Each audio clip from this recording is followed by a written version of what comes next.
Halo guys, ketemu lagi bersama saya Edwin Stedinata di Head to Head ya, obrolan sepak bola yang luas, cerdas, tajam, tapi juga santai.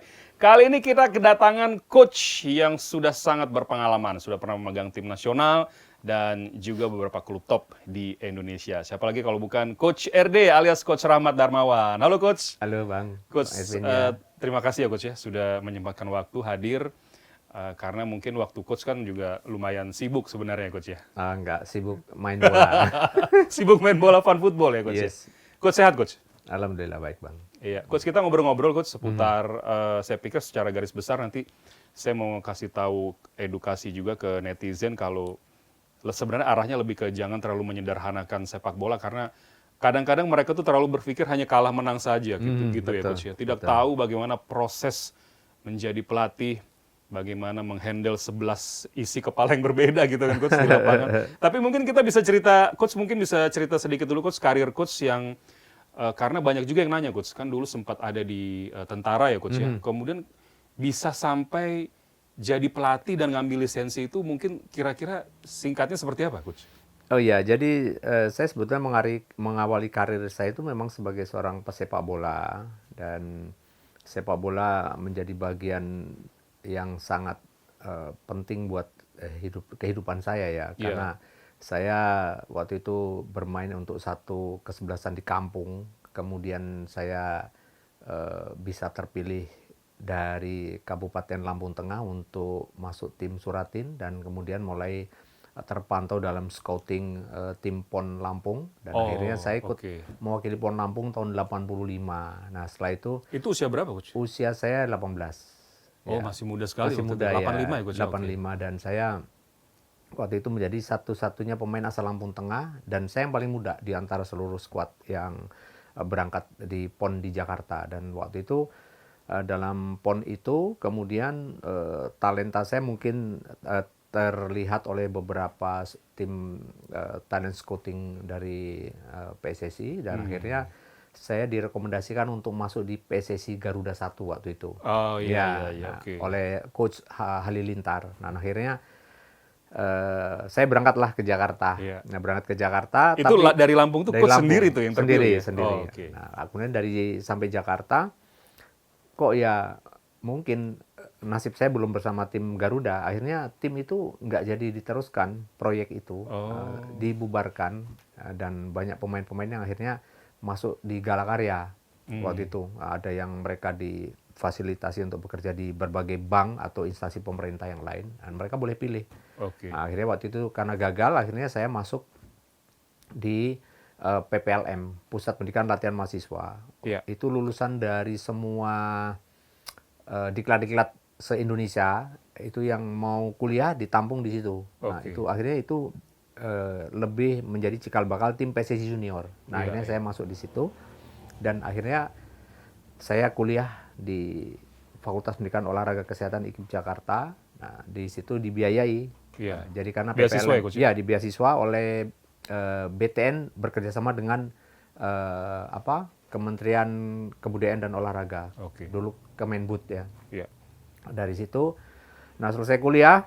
Nah itu saya terus berkarir juga sebelum saya masa kuliah itu saya berkarir sampai akhirnya ketika saya main untuk Persija terpilih bersama tim Persija mulai itu saya bermain sebagai pemain inti di beberapa event perserikatan akhirnya terpilih untuk tim nasional.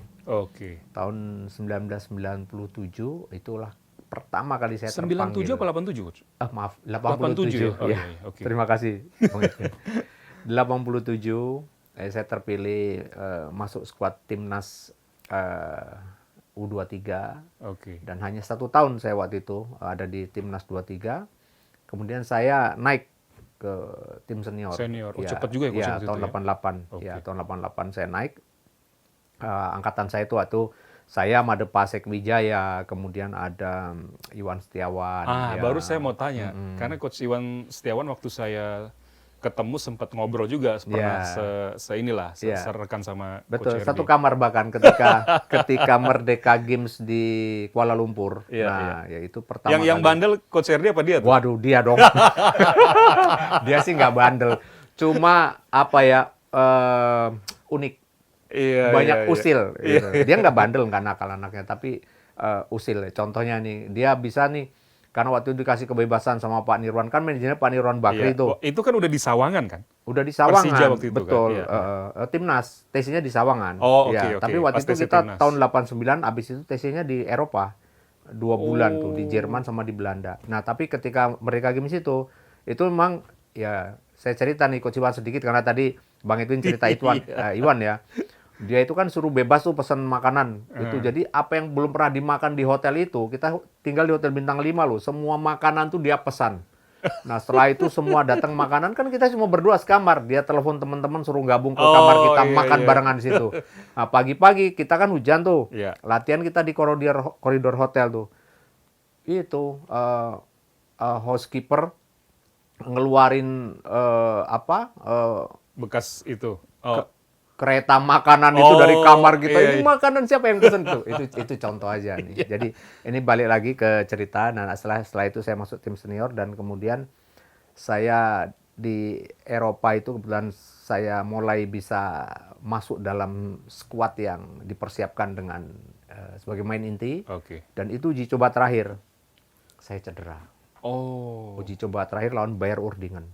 Di Itu adalah Jerman waktu itu di ya? Jerman, Iya, cederanya di Jerman. Dan saya pulang, akhirnya kuliah yang terbengkelai sekian bulan karena ikut TC dan sebagainya, saya kejar, selesai kuliah. Oke. Nah, oke. ketika saya kuliah itu, dari tahun 89 saya SEA Games itu sebetulnya, kan dari PPD, itu kan persiapan pra-Piala Dunia tahun Iya. 89 di Jerman tuh. Iya. Saya tetap berangkat tuh ke SEA Games, tapi walaupun kaki saya cedera hanya sebagai anggota tim tapi nggak main. Oke. Nah, disitulah saya dipertemukan dengan Pak Mangindaan, dan beliau menawarkan untuk masuk tentara.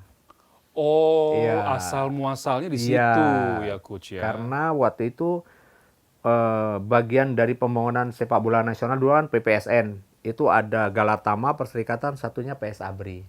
Oh, Ada iya, 3 iya, iya, calon pemain nasional dulu dari Oke. 3 Dan PS sumber Abri ini. itu ini juga, Coach. Maksudnya banyak juga itunya. Dulu setiap PS Abri itu diambil dari setiap daerah. Yang bagus-bagus Yang gitu bagus-bagus. kan. Kumpulin di Dikumpulin pusat di gitu pusat, ya. betul. Kita ada Piala Wiramalindo dulu setiap tahun dengan Piala antar angkatan bersenjata se-Asia Tenggara. Oke. Nah, waktu itu PS Abri mau masuk Galatama.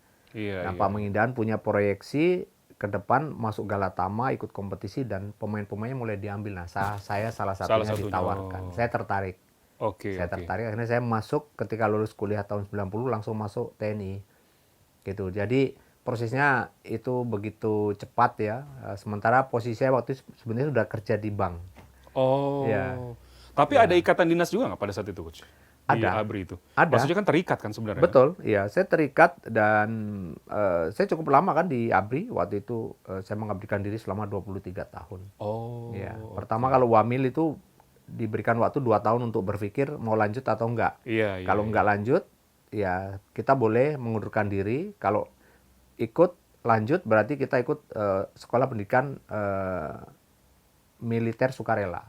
Jadi Oke. kita ikut pendidikan lagi. Iya. Ya. Nah, karir Coach di PS Abri itu ya, Coach ya. Mungkin di Abrinya kan panjang tadi Coach Iya, bilang 23 betul. tahun. Ah. Itu terus main bola sampai kapan tuh, Coach? Iya, saya kebetulan difasilitasi ketika saya justru di PS Abri itu, waktu saya juga mewakili tim nasional. Saya masih main untuk timnas tuh. Oke. Tahun 92 saya main Piala Asia di Singapura. Iya. Nah, dengan persiapan SEA Games 93 di Singapura juga. Nah, kemudian ada tim scouting dari Liga Malaysia itu melihat.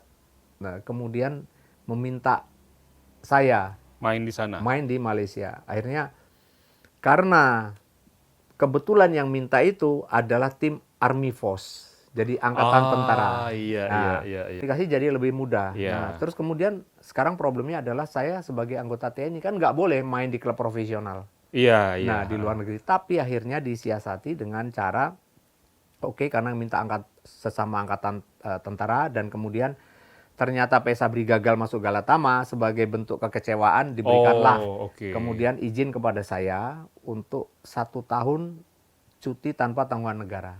Untuk saya main di oke. Malaysia. Iya. Nah, saya main di Malaysia, di Liga Malaysia 1 tahun.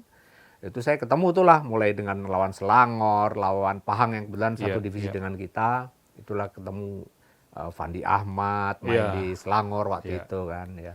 Dan terus kemudian selesai dari sana diperpanjang sama mereka tapi nggak dikasih. Oke. Karena dikasih hanya Setahun. 1 tahun cuti tanpa tanggungan negara. Iya. Setiap TNI dan ASN itu kan ada dulu hak cuti 1 Iya. tahun itu. Jadi ini ya Coach ya, ternyata waktu itu Army Force itu juga under angkatan bersenjata mereka juga ya di Malaysia, Di Malaysia, ya? iya. Dan punya klub, Punya klub. bisa berlaga di Liga Profesional Malaysia saat Memang itu ya?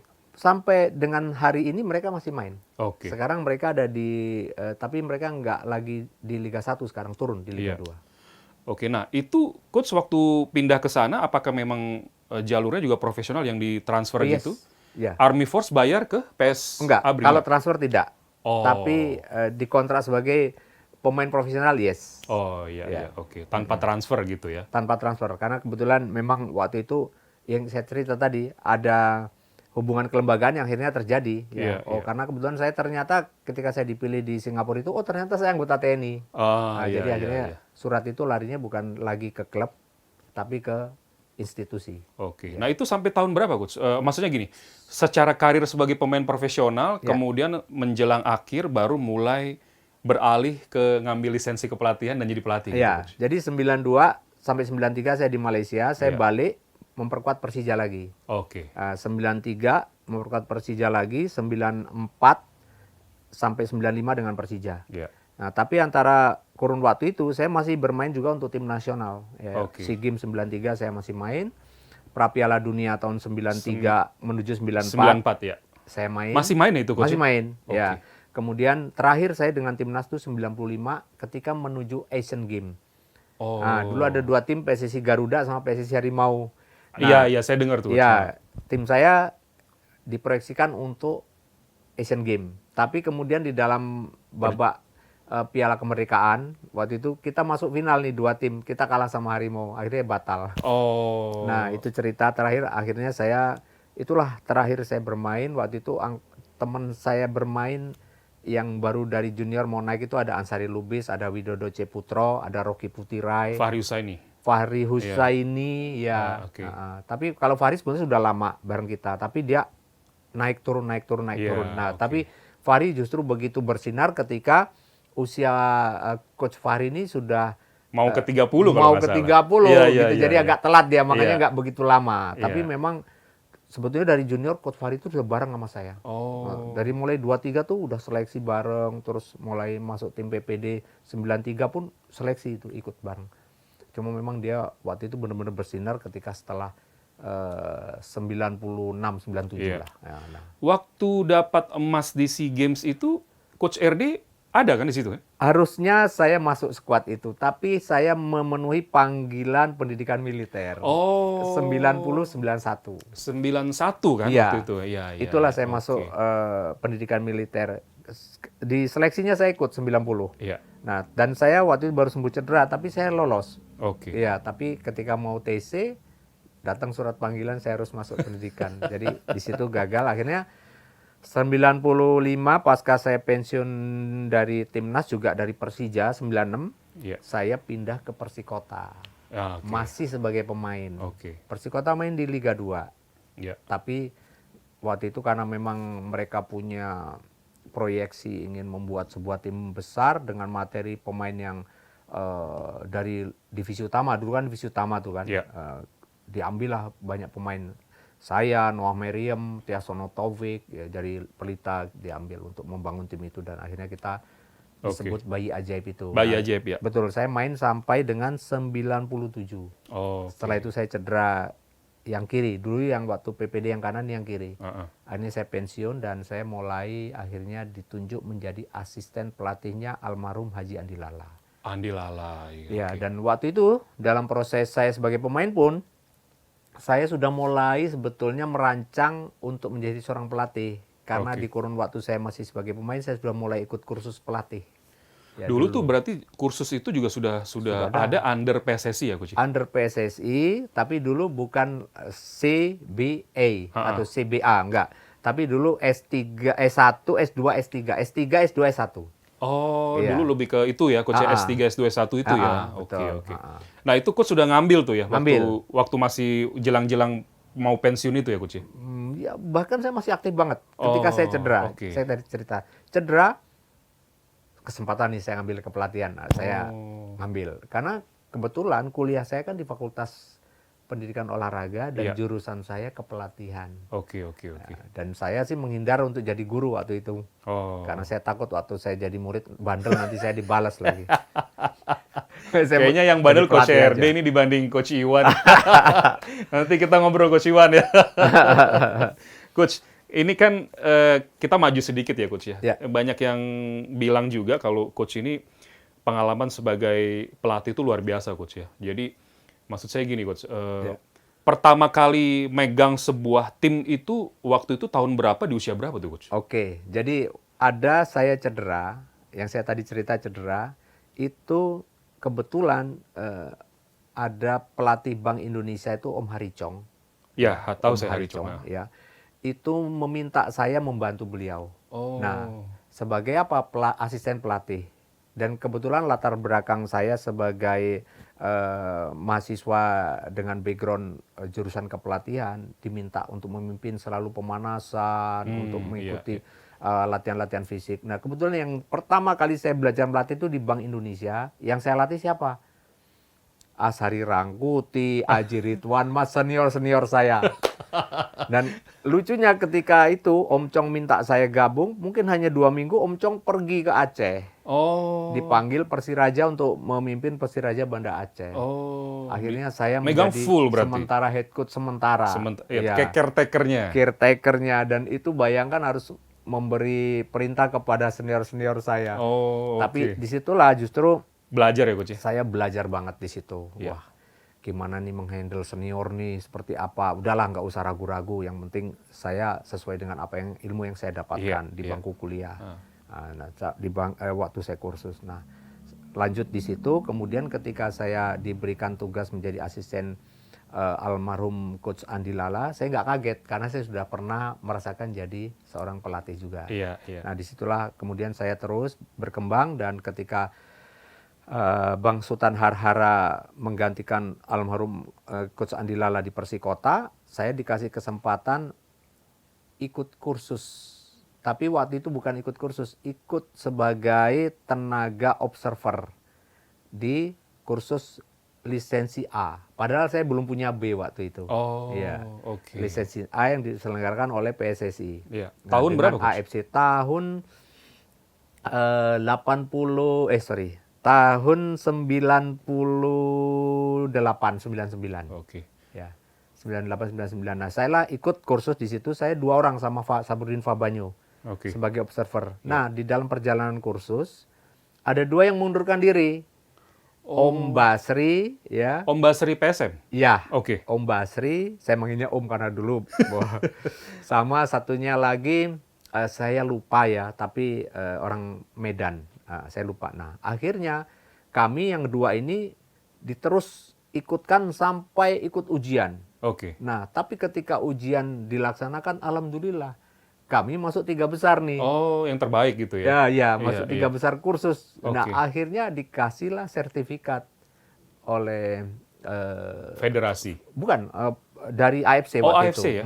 Dikasih, ya, karena punya kompetisi. Dan yang kedua, kebetulan federasi kita sedang ada program akselerasi. Oke. Karena terlalu sedikitnya jumlah Pelatih. pelatih di Indonesia. Betul. Sehingga saya waktu itu loncat nih. Jadi belum punya B pun Loncat. di istilahnya jalur khusus diperbolehkan gitu? Iya, ya? waktu Oke. itu Oke. diperbolehkan. Nah, tapi saya sudah sebetulnya punya S2 yang setara dengan B sebenarnya. Oh, iya, setara dengan ini B. menarik. Tapi waktu itu sudah mulai kita pakai program dari AFC. Oke. Mulai C, B, A. Iya, Jadi memang sebetulnya hanya nama saja yang berbeda. Nggak, kayaknya Coach RD emang udah garis tangannya begitu sih. Iya. Jalurnya udah jadi pelatih ya. Iya, akhirnya saya menekuni dunia pelatih, dan pertama kali saya memegang sebagai Head coach. pelatih di klub profesional adalah ketika di Persikota putaran kedua tahun 2000. Wih, udah lama juga ya Coach ya? Iya, tahun 2000. Itu Sampai kapan tuh Coach? Ya, sampai dengan kemarin ini, sampai dengan tahun ini. Ya. Oh, Ya, dengan di Persikota sampai 2004.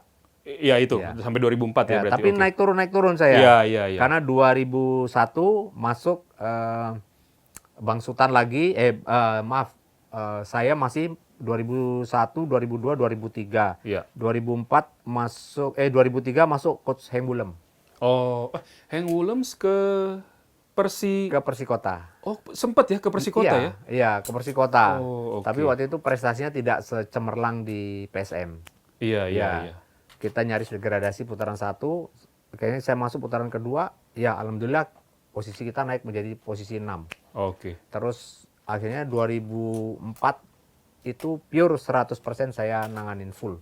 Persikota Iya, ya? Persikota. Kita ranking 5 tuh kalau nggak salah terakhir.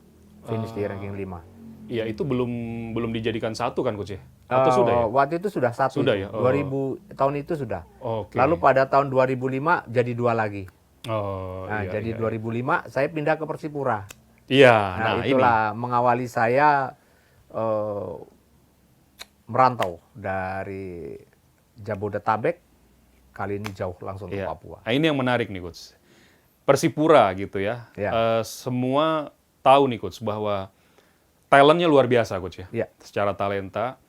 Tapi mungkin menurut saya di sini coach yang sangat diuji gitu karena Betul. yang tadi sempat saya bilang di awal coach. Bagaimana handle 11 kepala dengan isi yang berbeda gitu, isi Iya. kepala yang berbeda. Jadi justru menurut saya mungkin ini ujian bagi pelatih sesungguhnya untuk man management ke pemain ya coach ya. Nah, mungkin bisa cerita pengalaman yang paling seru di sini coach ya. Iya. Jadi memang pengalaman saya di Persikota ya mulai tahun 2000 sampai dengan 2004 itu, kemudian saya hijrah ke Persipura, itu sebuah tantangan yang luar biasa saya rasakan. Bahkan di 3 bulan pertama tuh saya benar-benar hampir sedikit dalam tanda kutip frustasi. Oke. Karena saya mencoba untuk pendekatan saya lebih kepada pendekatan militer di awal-awal. Iya, karena background coach juga kan saat iya. itu ya. Dan kemudian karena mendapat satu stressing dari Pak Wali Kota waktu itu Pak Kambu, Oke. coach tolong Anda harus bisa menertibkan anak-anak Papua di sini tentang kedisiplinan, tentang hal-hal yang berkaitan dengan kehidupan mereka untuk fokus kepada sepak bola. Iya. Dan kemudian pikiran saya waktu itu cuma satu. Nah, sampai saya ngambil satu asisten pun dari tentara. Iya, oke. Satu prajurit Kostrad, kebetulan pelatih penjaga gawang dan kiper di PSAB saya ajak. Oke. Tujuan saya untuk membantu saya mendisiplinkan anak-anak. Iya. Tapi di dalam proses perjalanannya ternyata Nggak semudah yang dibayangkan ya, tidak Mas? semudah dibayangkan. Iya. Itu justru sangat bertentangan dengan keinginan mereka. Mereka kita buat keras, bukannya mau lembek, makin keras, Makin keras, iya. ngelawan Iya, iya. gitu kan. Akhirnya di tengah rasa frustasi itu, memang selalu ada hal-hal yang kemudian kita menjadi terus ingin belajar dan belajar. Ada beberapa kasus yang terjadi, saya temui di sana. Contoh yang paling yang paling membuat saya pertama kaget adalah ada satu pemain yang izin kepada saya tidak latihan karena ada adiknya yang meninggal. Kemudian saya izinkan. Ternyata kemudian dia telepon lagi 3 hari kemudian, coach saya izin lagi, adik yang kemarin adiknya kecelakaan motor, adik yang kecelakaan motor itu sekarang meninggal. Oke. Saya izinkan lagi 3 hari, tapi begitu hari ke-7 Nggak balik. istrinya telepon saya nangis. Oh. Nangis, saya pikir duka cita karena adiknya meninggal Iya, kan. iya. Ternyata tolong coach, saya suami belum pulang sudah 1 minggu. Jadi ini sesuatu yang menurut saya Banyak hal yang- kejutan lah ya, ya, Coach, ya. yang kemudian saya akhirnya belajar dari situ. Saya ambil disiplin bab di sini ternyata nggak nggak kena, membuahkan nggak hal yang kena. Akhirnya pendekatan yang lebih humanis, yang lebih antara mereka dengan saya sebagai sahabat, sebagai kakak, itu ternyata lebih mengena. Oh. Akhirnya saya mulai banyak diskusi sama mereka. Ketika mereka sakit, saya yang antar mereka ke rumah sakit. Kebetulan rumah sakit Angkatan Laut itu dekat dengan tempat atau mes kami atau Oke. hotel kami menginap.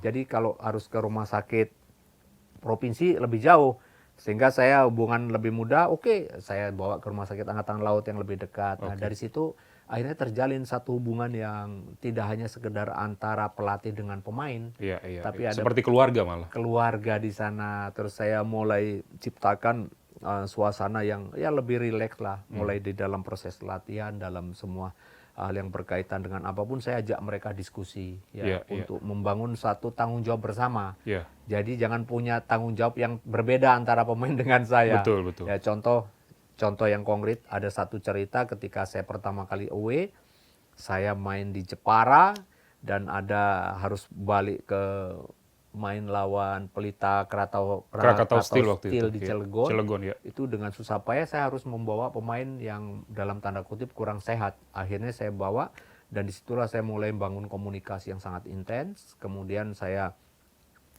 mulai bangun komitmen bersama mereka, apa sih tujuan kita main bola di sini, seperti itu, lebih ke sana ya. Kalau kamu memang punya cita-cita masuk 8 besar, waktu itu kita cita-cita cuma masuk 8 besar loh Persipura. Saat itu ya? Saat itu ya, itu omong kosong, nggak mungkin kamu bisa 8 besar, apalagi 4 besar nggak mungkin dengan kondisi kamu seperti ini. Ayo, kalau kamu mau sekarang kita bisa, kita mampu, tapi caranya harus kamu sepakat dengan apa yang kita buat bareng. Iya, Jadi iya. mereka saya suruh buat sendiri. Oke. Kalau telat datang, berapa dendanya? Gitu. Nah, mereka yang tulis. Seperti itu, komunikasinya seperti itu. Kalau misalkan, datang ke lapangan kurang fit, mungkin seperti apa gitu. Oke, mereka tulis gitu. Jadi hal seperti itu akhirnya mereka bangun dan kita juga masuk ke dalamnya sampai pada hal yang bersifat religi, kita masuk. Saya non Muslim, mereka saya Muslim, mereka non Muslim, maksud saya ya, dominan kan. Tapi saya masuk ke wilayah ketika mereka lakukan ibadah bersama, sebagai bentuk penghormatan saya kepada mereka. Jadi mereka merasa respect terhadap hal-hal yang seperti itu. Ya, walaupun mungkin saya di situ tidak ikut pasti, tapi saya hadir dan itu sudah cukup sangat membuat mereka senang bahwa mereka didampingi oleh seorang teman, kakak, ayah gitu. Nah, disitulah akhirnya terbangun satu motivasi yang luar biasa. Bahkan ketika ada pemain yang cedera, saya suruh istirahat karena kakinya bengkak, jempolnya nggak bisa pakai sepatu. Saya bilang, kamu istirahat. Tidak Bapak, saya tidak pakai sepatu, saya bisa latihan. Jadi seperti itu. Jadi mereka mau memberikan 100% kemampuannya, segalanya. Dan disitulah saya mulai merasakan, wah dapat gripnya. Udah, habis itu saya nggak pernah kalah. Itu. Tapi memang waktu itu luar biasa tim itu, Coach. Setelah pertandingan ke-12 nggak pernah kalah. Tapi menuju pertandingan 1 sampai 12 itu perjuangannya luar biasa. Luar biasa. Sampai saya ingat ada satu pelatih yang didatangkan untuk mau mendampingi saya. Waktu itu saya ingat ya. Tapi saya waktu itu diskusi, Pak, saya rasa belum perlu, insya Allah saya masih mampu. Dan akhirnya kita nggak pernah kalah dan bermain selalu dengan happy. Karena setiap kita masuk dalam bus itu, itulah saya mulai ngajarkan anak-anak, ayo kita nyanyi bareng. Kita nyanyi. Di ruang ganti, mau main kita nyanyi. Jadi mainnya lepas sekali. Waktu itu kaptennya masih si itu bukan ya, Coach ya? Ifak Dalam. Yang kiri dia kan main ya? Betul. Kaki free kick-nya juga luar biasa kan? Bagus sekali. Dia leadership di situ. Kemudian ada Jack Comboy yang juga sangat membantu. Ditambah Boas, the rising star. Baru nongol pertama kali main Liga Indonesia. Tapi dia punya pengaruh besar dengan kawan-kawan dia. Sehingga juga menjadi salah satu leader pada saat itu. Jadi belajarlah ya, mulai membangun bagaimana Edu membimbing dia. Kemudian Jack Comboy juga membangun Boas dengan karakter yang mungkin harus seperti apa. Coach, ini saya mau kasih edukasi juga nih ke penonton.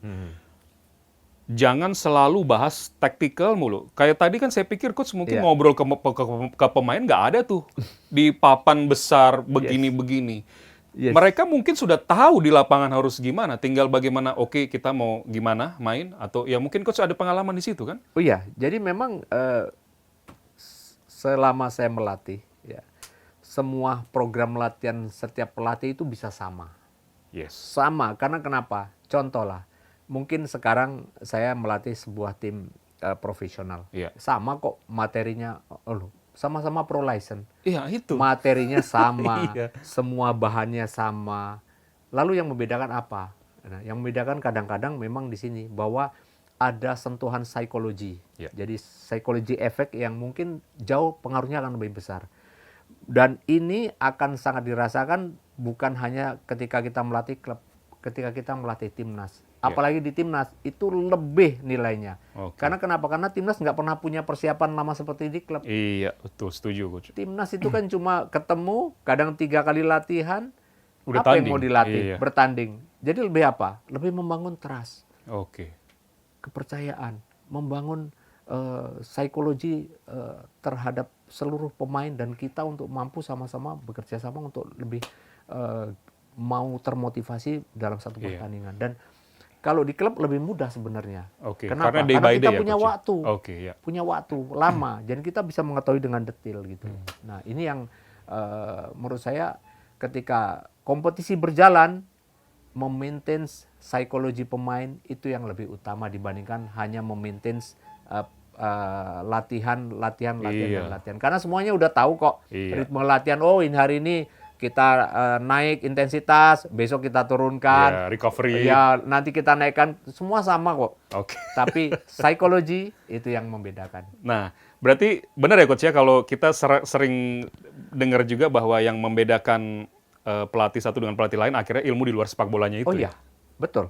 Karena itu dituntut untuk benar-benar, makanya jangan seorang mantan pemain sepak bola merasa dirinya merasa cukup. Banyak loh yang gua pemain nasional, gua dulu Legenda hebat, dulu, legenda, cukup ilmu sepak bola saya. Nggak cukup. Karena sepak bola itu sangat dinamis. Ya, contoh sekarang sangat populer main 3-4-3 kembali. Itu kan sudah dari tahun 80 sekian saya belajar itu. Oke. Kemudian hilang. Dominan main 4-3-3, 4-4-2. Iya. Sekarang kenapa menjadi populer lagi? Karena kenapa? Itulah siklus. Ya. Nantinya akan terus seperti itu. Sama kayak model pakaian lah. Dulu orang seneng cut bray, orang bilang yang belakangnya lebar, sekarang kecil-kecil. Sekarang mulai lagi tuh, Oh iya, gede lagi bawahnya. Gede lagi bawahnya. Jadi itulah namanya siklus ya. Jadi hanya ada modifikasi di dalam Ya, tactical yang baru itu yes. Ya. Karena menyesuaikan dengan aturan-aturan atau law of the game di Ya, sepak bola. ya, perkembangan permainan, terus perkembangan teknologi, Ya. termasuk segala macam berkaitan dengan bola sekarang lebih cepat melenting dan sebagainya. Itu kan bagian dari sebuah penyiapan taktikal yang Ya. harus benar-benar disiapkan. Ya. Iya, kalau di Persipura mungkin kalian bisa search sendiri lah bagaimana prestasi Coach Herdy yang begitu luar biasa. Mungkin gini Coach, satu pengalaman yang kita bisa share di sini mungkin bagaimana ada mungkin 1-2 pemain yang sepertinya Coach tuh wah susah banget diatur gitu ya. Tapi tiba-tiba dapat nih kayak tadi kliknya, kemudian dia jadi pilar dan jadi apa ya seolah-olah wakil coach di lapangan gitu yang mampu ngatur pemain-pemain lain. Ada nggak Coach pengalaman kayak gitu Coach? Iya, sangat banyak malah ya, sangat banyak ya. Siapa itu Coach? Ya, salah satunya Buas Salosa. Oke. Ya, Buas Salosa. Walaupun dulu masih muda, mungkin masih mudah diatur atau udah susah diatur dulu? Buas Salosa itu dia punya pengaruh besar terhadap pemain-pemain yang seangkatan dia. Karena Oke. Buas itu kan kita ambil dari PON. Iya. Ya, Itu kita ada Ian ambil Kabes dari juga PON. mungkin waktu itu ya? Bukan, Ian Kabes sama Ardiles Rumbiak itu dari Diklat Oh, Ragunan. oke. Dua pemain itu dari Diklat Ragunan. Tapi yang angkatan dia itu ada Corinus Vinkreo, ada Christian Warobai. Warobai, ya. Kemudian ada Edu bek kiri kita waktu itu. Terus kemudian ada Nasir Warobai, ya. Kemudian ada, yang pasti ada 7 pemain waktu itu. Oh, ya, banyak ada 7. juga ya, Coach. Nah, itu pengaruhnya Luar besar biasa sekali. tuh ya, Buas itu benar-benar dianggap sebagai pimpinan oleh yang lain. Gitu. Oke. Jadi disinilah kemudian saya coba untuk memberikan satu treatment yang pas. Walaupun nggak mudah, karena sekali lagi Boas adalah talenta muda yang biasalah. Kalau pemain-pemain muda itu biasanya itu ingin memberikan hal yang terlalu lebih besar, ya lebih banyak lagi. Yang sebetulnya dia harus lebih sabar misalkan. Dia harus lebih fokus dulu, jangan melihat sesuatu yang langsung mau lompat dulu. Nah, itu nggak melewati sebuah proses. Betul. Dan ini yang kadang-kadang kita harus benar-benar jeli melihatnya. Terus cara menghukum pemain muda dengan menghukum pemain senior ini Beda harus kita lagi caranya. bedakan, Nah, ya. itu ya coach, susahnya Dan di situ ya. di situ yang harus benar-benar kita lakukan dengan tepat. Nah, tapi inti dari semuanya adalah sebetulnya seintens mungkin kita berkomunikasi dan selalu seintens mungkin juga kita jangan langsung menghukum si anak dengan hukuman yang tidak mendidik. Oke. Tapi hukuman yang kita memberikan sebuah harapan untuk dia kan bisa sukses. Saya masih ingat dengan Boas, saya bilang sama dia, Boas, kalau suatu hari saya jadi pelatih nasional, maka ban kapten akan saya pasang sama kamu. Oh. Dan itu Coach sudah ngomong terjadi. gitu ke dia ya? Dan itu saya tanpa saya sadari kok itu terjadi.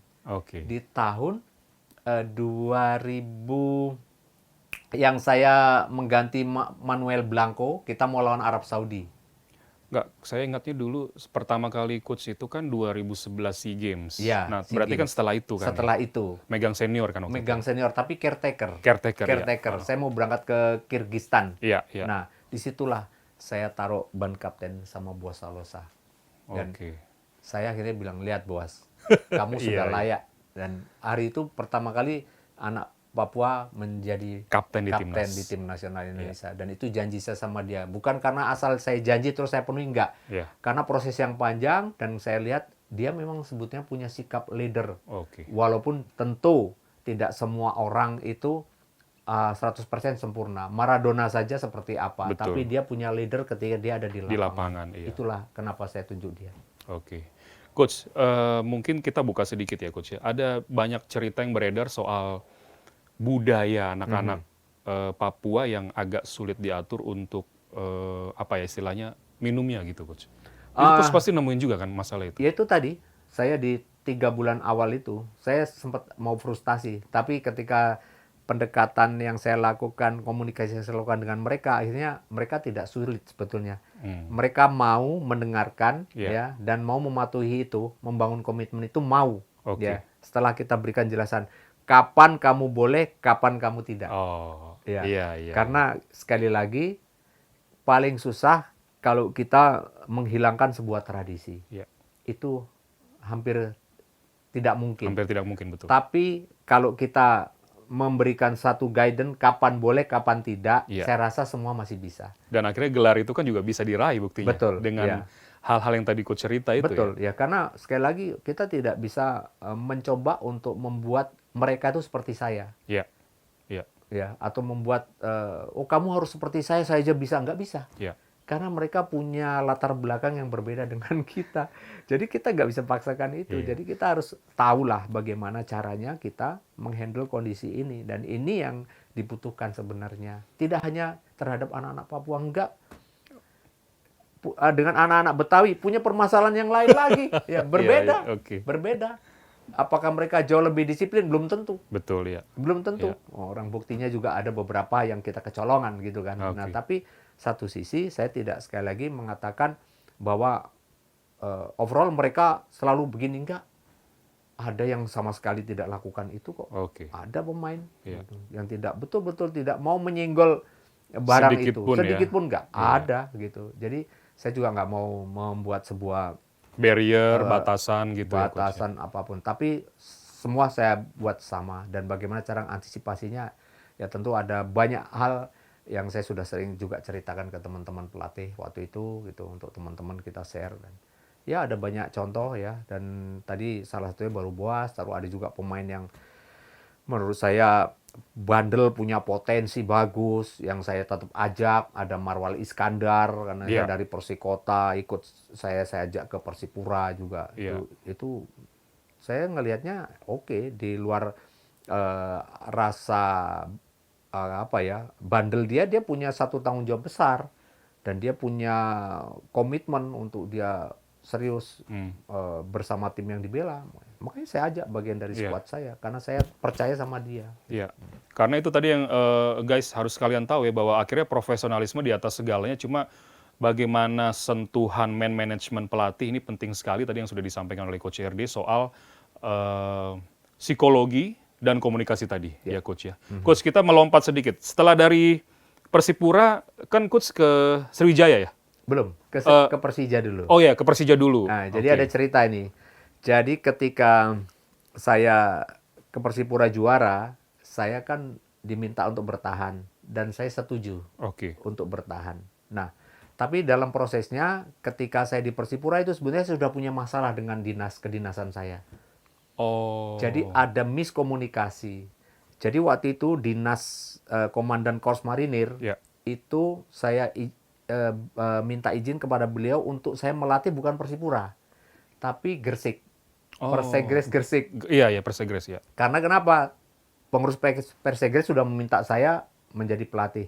Dan saya sudah ketemu Bang Feril Raymond Hatu, senior saya waktu itu ke sana, saya sudah dicarikan rumah, saya sudah siap mau ke Gresik, tiba-tiba dibatalkan.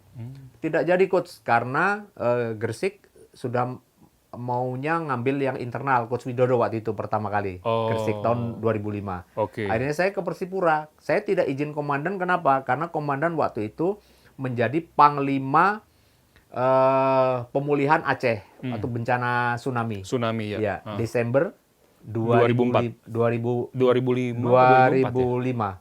2004, maaf. Iya, ya 2004. 2004, ya. Kan itu persiapannya mulai dari 2004 ya, 2005 itu kan. 2005-nya Nah, ya. Betul. Nah, akhirnya saya tunda tuh. Ketika saya melatih Persipura dan komandan saya tahu nonton TV saya ngelatih Persipura, murka komandan. Loh, itu kok Rahmat kok bisa-bisanya di Papua, siapa yang perintah? Gitu.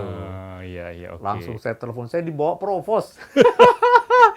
Provos saya, dikirim provos, saya dibawa pulang ke Jakarta. Wah, diinterogasi saya. Nah, itu ada cerita kenapa Oke. saya akhirnya di tahun kedua saya batal dengan Persipura. Persipura, ya.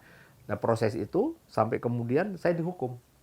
Ya, Oh. karena dianggap desersi. Oke, Iya. oke. Sementara saya punya bukti bahwa saya nggak desersi, saya punya surat izin untuk saya melatih Persipura. Iya, iya, iya. Hanya memang waktu itu tidak sepengetahuan Dan Kormar, karena Dan Kormar masih menjadi Panglima Pemulihan Aceh. Oh, oke. Ya, nah akhirnya saya diminta mempertanggungjawabkan tentang keputusan saya. Kenapa saya perintahkan kamu ke Gresik tidak jadi? Saya sampaikan bahwa Gresik tiba-tiba yang membatalkan. Nah, sementara dengan Papua saya mendadak. Nah, akhirnya ketika Papua meminta saya putaran kedua, saya lanjut iyakan. Tiba-tiba pimpinan minta saya, kamu pulang ke Jakarta. Oh, iya, balik. Tidak perbolehkan untuk tahun ini kamu ke Papua dan kamu harus ke Persija. Oh. Rupanya saya tidak tahu apakah ada komunikasi pengurus Persija ke komandan saya. Iya, Ya, saya tidak tahu, iya, tapi iya. sepertinya iya ada. Akhirnya saya ke Persija. Nah, persiapan saya dengan Persija hanya 1 minggu. Hebat juga Persija ya, Coach. Iya, 1 minggu ketika itu. 1 minggu, karena saya sudah mulai latihan loh dengan Persipura menuju 2006. Musim baru itu Musim kan. baru, Iya, sudah iya. mulai latihan. Mulai ada datang Ricardo Salampesi. Iya. Mulai ada Wanggai, Manuel Wanggai masuk. Yang Kamerun itu belum ya, Coach? Si Siapa? Bio. Belum Bio. Bio. Bio belum. Belum kan? Belum. Iya, iya, iya. Nah, itu Bio tuh tahun berikutnya tuh dia masuk. Nah, kemudian akhirnya saya disuruh ke Persija. Oke. Nah, akhirnya ya sudah, saya mulai persiapan 1 minggu dan 2006, 2007 itu kita sedikit tertatih-tatih tuh, karena Persija merombak banyak pemain. Iya, dan pilihan pemain kan karena sudah mau dekat bukan dari Coach RD berarti pada Iya, saat itu kan. waktu itu, wah, yang ada siapa? Akhirnya ada anak Papua yang mau ikut. Ada Sirne, Johannes Sirne ikut. Lalu kemudian ada siapa lagi yang mau ikut? Si Marwal Iskandar. Ikut lagi, Coach.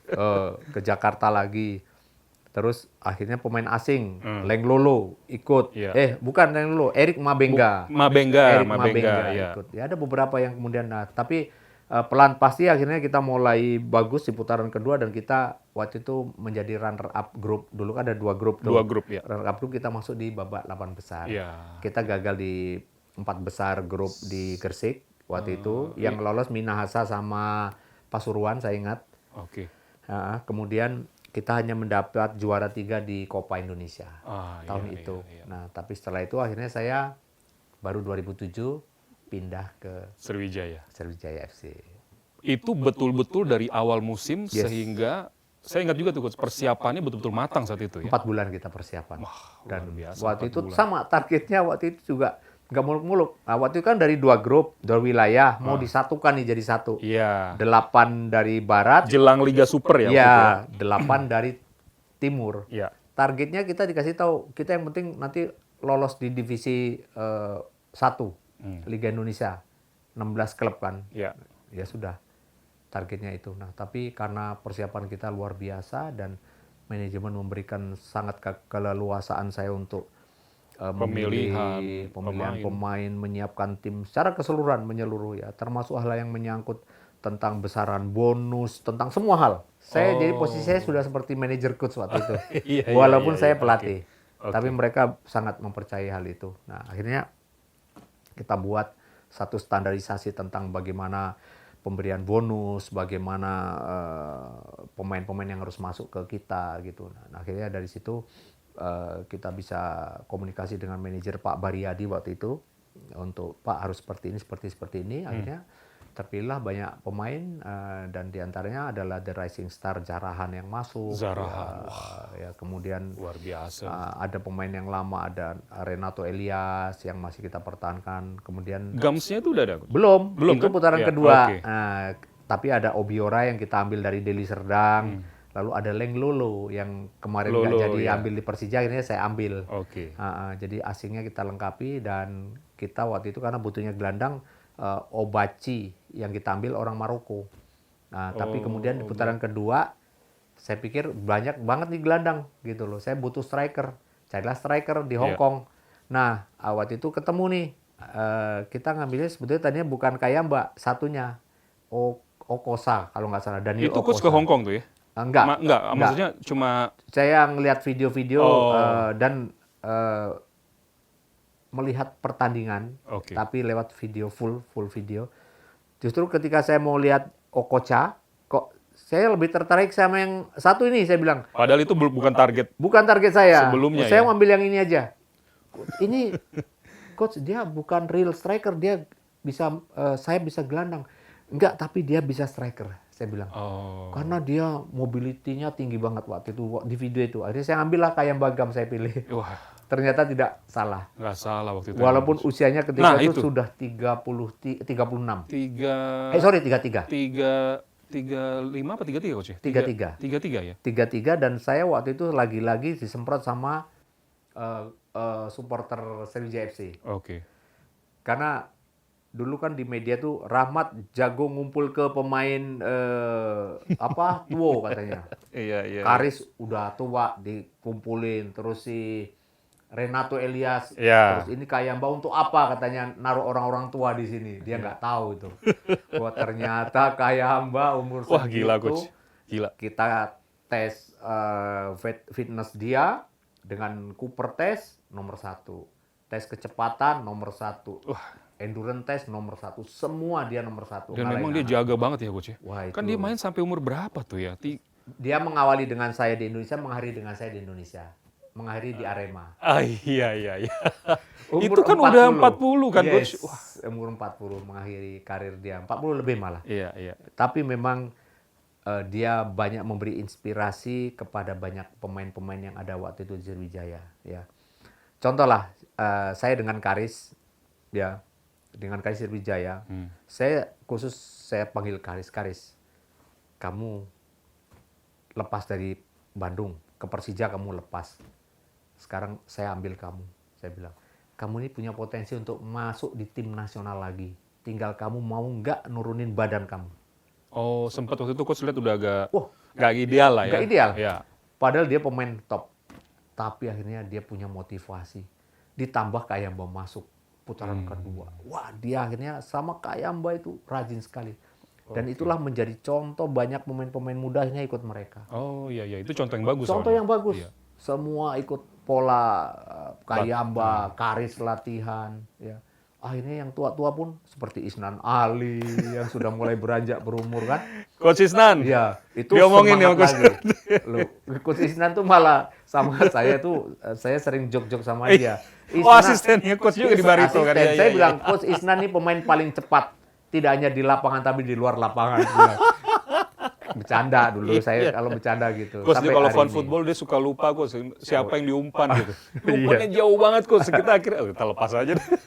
Ya, jadi banyak. Jadi pengaruh Kayamba, pengaruh Karis Yulianto Iya. terhadap tim itu luar biasa waktu itu. Oke. Dan saya taruh akhirnya dua-duanya tuh kapten gantian. Oh, kapten satunya tapi si Awalnya Renato, oke. Renato Elias. Setelah mereka Tapi setelah Renato pergi, hanya 1 tahun Renato, itulah antara Karis Kayamba. ya. Dan di situ gelar luar biasa ya coach ya, cukup banyak ya. Terutama di Piala Indonesia kan. Piala Indonesia ada Berturut-turut berturut-turut 3 kali. coach RD juga jadi pelatih terbaik di situ.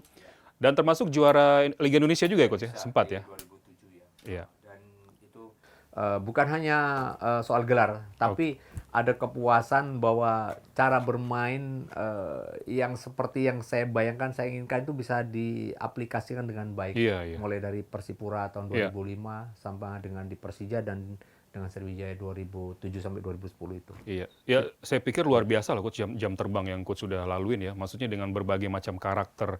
Karena kadang di tiap daerah pun klubnya juga kan budayanya beda-beda lagi. Yes. Pemainnya beda-beda lagi gitu Saya kan pernah coach. dinyanyiin lagu Putri Solo sama fans Arema. Oke, itu Iya, ketika saya membangun Arema, kan Arema selama ini terkenal dengan bermain yang tidak mementingkan build up, tidak mementingkan possession yang play. penting ya. Yang penting direct, dia fight seperti itu.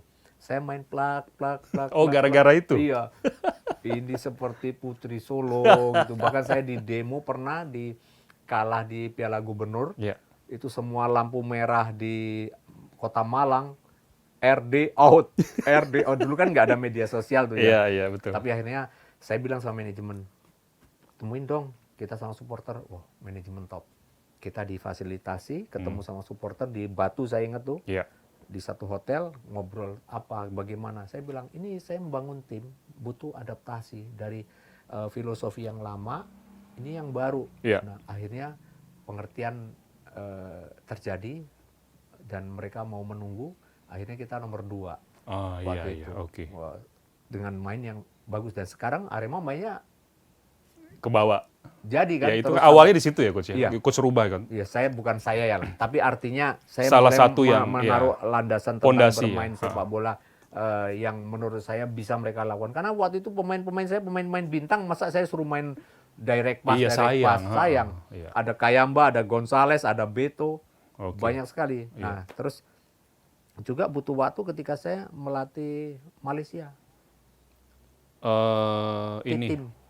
di Terengganu. Terengganu ya, ya. Terengganu. Oke. Itu sempat saya hampir 2016 ya coach ya. 2016 sampai 2019. Iya, iya, iya. Oke. Iya. Dan coach bawa makan Konate kan itu kan? Yes. Ke sana kan? Iya, Iya. betul. Jadi ada sebetulnya selalu bahwa sesuatu hal yang baru yang kita buat ke satu klub itu membutuhkan waktu. Iya, betul. Proses, itu pasti. Coach, kita ke timnas coach.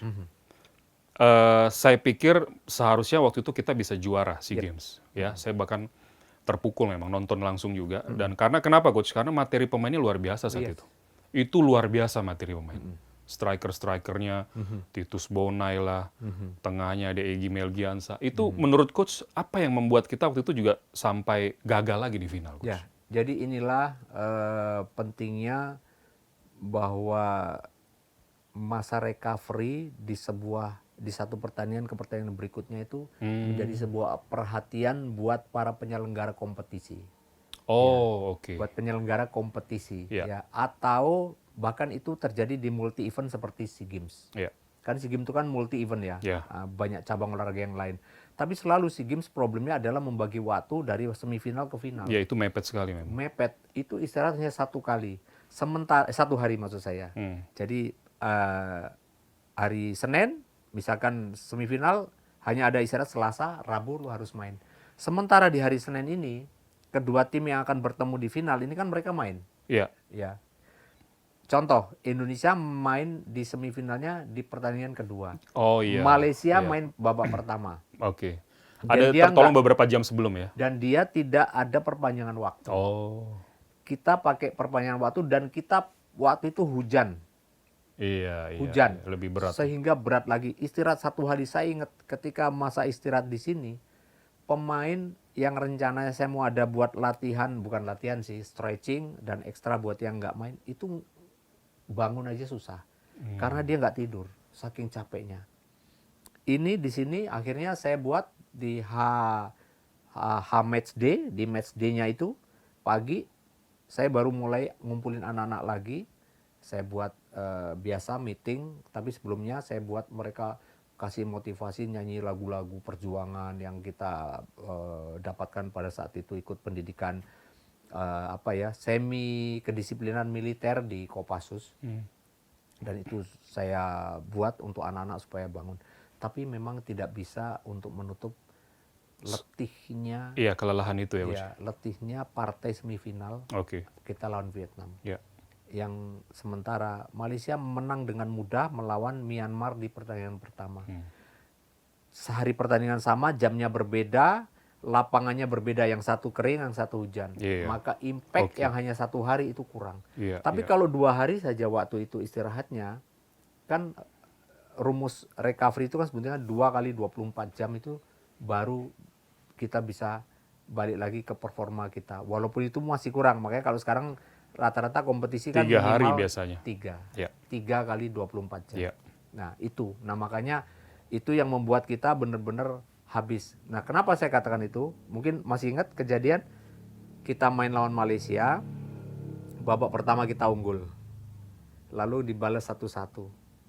Mulai Malaysia lebih dominan secara kondisi fisik dibandingkan kita. Iya, kelihatan di babak keduanya Yes. tuh. Nah, kita mencuri gol waktu itu 1-0. Mungkin kalau ada VAR waktu itu kita juara, nggak sempat adu penalti. Iya. Sinaga bikin gol tapi dianggap offside. Ya, kita berulang-ulang kali lihat nggak ada offside. Nah, oke lah. Terlepas dari itu, kemudian yang lebih lagi saya tahu persis kondisi anak-anak letih itu karena selalu ketika stamina menurun, ya, maka akan sangat mengganggu mentalitas pemain. Ketika terjadi adu penalti lawan Malaysia, itu hanya 1 pemain yang saya tunjuk dia siap, yang lainnya menolak. Oh, oke. Itu tanda sebuah keletihan Iya, yang diperlihatkan pemain sampai mempengaruhi mental. mereka. Jadi itu sudah rumus ya, karena ilmu psikologi pun itu, Nah, itu. kita Sepaket ya, belajar Coach, ya? juga satu paket. Jadi saya mengerti kondisi itu sampai akhirnya saya ayolah, udah percaya diri, ayo bisa. Iya. Jadi sampai saya bimbing untuk kamu berani nendang, ayo lakukanlah gitu. Jadi Oke. hal itu yang terjadi, Bung Edwin ini. Jadi sayang kalau melihat perjalanan kita, Luar bahkan biasa waktu itu. bahkan saya sempat seperti mimpi saya nggak ngambil juara SEA Games 2011. Iya, udah yakin semua waktu itu, Coach. Yes. Oke, mungkin terakhir ya, Coach ya. Ke depan target apa lagi rencana, Coach, yang ingin diraih mungkin, atau mungkin ada rencana khusus? Pastinya nggak jauh-jauh dari sepak bola mungkin, Coach. Iya, saya akan terus mengikuti takdir untuk Air mengalir aja ya, Coach ya. saya apakah ke depan masih melatih lagi atau menjadi atau menghuni satu jabatan yang berbeda di sepak bola. Ya, kita lihat nanti. Tapi saya masih terus akan mengisi masa-masa saya ini terus sampai Tuhan memberikan kesehatan sama saya untuk terus menekuni sepak bola. Pandangan Coach soal timnas yang sekarang gimana, Coach? Ya, kalau bicara timnas sekarang, memang kita harus akui kualitas pemain-pemain timnas sekarang itu mereka punya kelas yang mereka berbeda lah. Menaikkan level juga ya. Otomatis akan menaikkan level dan kualitas timnas untuk bersaing dengan tim-tim lain. Ya. Dan ini sebetulnya terjadi pro kontra. Ya. Tapi kalau buat saya kita selalu mencoba untuk melihat dari sisi positifnya. Oke. Karena untuk membangun sebuah industri sepak bola yang lebih besar, itu selalu ingat, saya butuh juga loh membangun persepsi, membangun image. Iya. Dan butuh akselerasi untuk kita mencapai target sehingga orang percaya sama kita. Oke. Industri besar atau investor besar menjadi percaya sama negara kita dan akhirnya investasi sama klub-klub yang ada di Indonesia. Iya, mungkin instannya di situ ya. Yes, Iya. itu. Akhirnya yang untung juga, klub juga, Iya. Indonesia juga. Nah, terlepas dari sampai kapan? Nah, itu dia. Nah, itu yang akan harus menjadi sebuah tantangan ya buat kita. Iya. Jadi jangan kita melemparkan sama orang, buat kita. Iya. Ya, PR jadi bersama juga ya, Coach. pekerjaan kita bersama. Jadi jangan hanya bisa melempar, ini urusan federasi dan sebagainya. Enggak, kita tantangan bersama juga buat kita. Oke, tantangan sekarang kita harus juga bisa membangun ini anak-anak muda Indonesia Iya, iya, untuk karena bisa bersaing. Nah, iya, karena kalau kita sudah ada di ranking FIFA mungkin 2 dikit aja angkanya, orang pasti akan ngelirik kita. oke. Pemain kita juga akan kalau datang ke Eropa tidak dilihat sebelah mata lagi. Iya, iya, Ya, iya. itu impact besarnya ya. Mm-mm. Dan orang akan melihat wah Indonesia punya potensi. Iya, Dan ini dari sisi positifnya. Tapi tentu pasti ada yang merasa bahwa dengan adanya akselerasi dengan pemain-pemain diaspora ini ada yang lebih cepat terdegradasi dari tim nasional, itu pasti akan terjadi. Tapi itu sebuah hal yang menurut saya harus kita bangun semangat lagi untuk mereka bisa. Karena contoh di pertandingan kemarin jujur kita lawan Bahrain yang kita menang itu, menurut saya ada beberapa pemain yang tidak terpanggil dari kompetisi domestik kita, menurut saya bisa lebih bagus bermain daripada pemain-pemain diaspora. iya betul. Dan menurut saya, dan itu kesempatan yang menurut saya harus dimaksimalkan ketika nanti lawan China. Iya, iya. Ada beberapa yang tidak bisa main kan, contoh lah si Marcelino akumulasi dengan Martin Pas akumulasi kartu bisa dimaksimalkan. Iya. Pemain yang lain untuk mengisi posisi itu. Saya rasa saya masih terbuka dan ya, persaingan adalah sesuatu yang biasa. Kayak saya hanya bisa saya hanya bisa mengeluh, oh sekarang semua pelatih Liga 1 asing, enggak, buat saya tantangan aja. Ya. Kalau saya mau challenge, saya pasti akan bisa suatu hari saya akan challenge lagi sama mereka. Kalau kemarin saya dianggap belum berhasil, karena buat saya itu hanya soal kesempatan yang belum datang pada saya untuk saya diberikan kesempatan yang lebih sama diberikan kesempatan dengan pelatih asing. Iya, setuju Coach. Ya, kita harapkan sepak bola kita membaik dari segala sisi ya Coach ya, meskipun tidak mudah. Saya juga rindu untuk tersentuh lah, karena level grassroots kita ini kan kacau sekali Coach. Yes, betul. Banyak sekali masalah. Jadi mudah-mudahan membaik juga. Nggak bisa juga kita selalu akselerasi mau sampai kapan kan Coach ya. Itu betul. dia. Harus ada batasannya. Iya. Harus ada berhentinya dan kita harus memaksimalkan generasi kita ini untuk ada di satu level yang lebih baik lagi. Iya. Coach Rahmat Darmawan, terima kasih Coach atas waktunya sudah hadir di YouTube podcast Head to Head. Siap. Sudah membagi pengalamannya luar biasa. Ini juga untuk menyadarkan kita semua bahwa sepak bola lebih dari sekedar kalah dan menang saja. Oh, iya. Banyak hal lain yang kalian harus paham ya. Itu tadi sudah dijelaskan begitu banyak oleh Coach RD, termasuk bagaimana man management begitu penting. Kalian tuh kalau ngambil lisensi yang paling basic aja baru mulai agak kebuka tuh pikirannya. Itu baru yang basic loh, belum yang advance nanti. Coach, sehat selalu Coach ya. Sukses terus ke depannya. Amin. Dan demikian tadi edisi Head to Head bersama Coach Rahmat Darmawan. Jangan lupa subscribe. Dan kalau boleh juga tulis aja di kolom komen siapa bintang tamu lagi yang mau saya undang untuk kalian saksikan ya. Oke, sehat selalu buat kita semua. Bye-bye.